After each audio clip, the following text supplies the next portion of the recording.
যুক্তরাষ্ট্র ও ইসরায়েলের নজিরবিহীন হামলায় এবং ইরানের পাল্টা হামলায় উত্তপ্ত মধ্যপ্রাচ্য। খামেনিকে হত্যার তথ্য নিশ্চিতের পর প্রতিশোধকমূলক হামলার মাত্রা আরও বাড়িয়েছে তেহরান।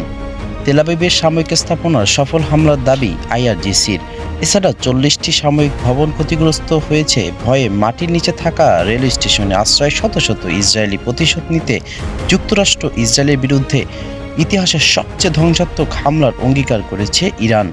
ব্যবহার করা হবে ভান্ডারে থাকা সবচেয়ে শক্তিশালী ও অত্যাধুনিক ক্ষেপণাস্ত্র। এমনকি দেশি বিদেশি ষড়যন্ত্রের বিরুদ্ধেও কঠোর জবাবের হুঁশিয়ারি আইআরজিসির। এদিকে নতুন করে ইরানের পশ্চিম ও মধ্যপ্রাচ্যে 30টিরও বেশি স্থানে হামলার দাবি ইসরায়েলি বিমান বাহিনীর। এছাড়াও সংঘাতের প্রথম দিন 1200 বোমা ছেড়েছে তেল আবিব। লক্ষ্য পুরোপুরি অর্জন না হওয়া পর্যন্ত ইরানের বিমান প্রতিরক্ষা স্থাপনায়, ক্ষেপণাস্ত্র স্থাপনায়, সাময়িক সদর দপ্তর এবং গুরুত্বপূর্ণ সরকারি লক্ষ্যবস্তুতে হামলার অব্যাহত রাখার হুমকি দিয়েছে ইসরায়েল।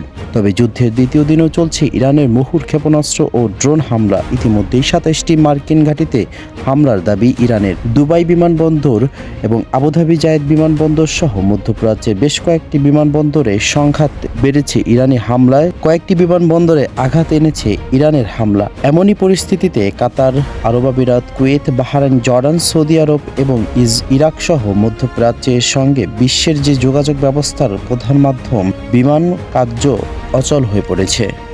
হামলার ঝুঁকিতে মধ্যপ্রাচ্যের নৌপথ বন্ধ হয়ে গেছে। এ অবস্থায় পাল্টা হুমকি দিলেন ট্রাম্প। সালে তিনি বলেন, ইরান আক্রমণ না থামালে সর্বশক্তি দিয়ে হামলা চালানো হবে, যা আগে কখনো দেখেনি কেউ। নিরাপত্তা পরিষদের জরুরি বৈঠকে অবিলম্বে যুদ্ধবিরতি চুক্তিতে উভয় পক্ষকে রাজি হওয়ার আহ্বান জানিয়েছে জাতিসংঘের মহাসচিব।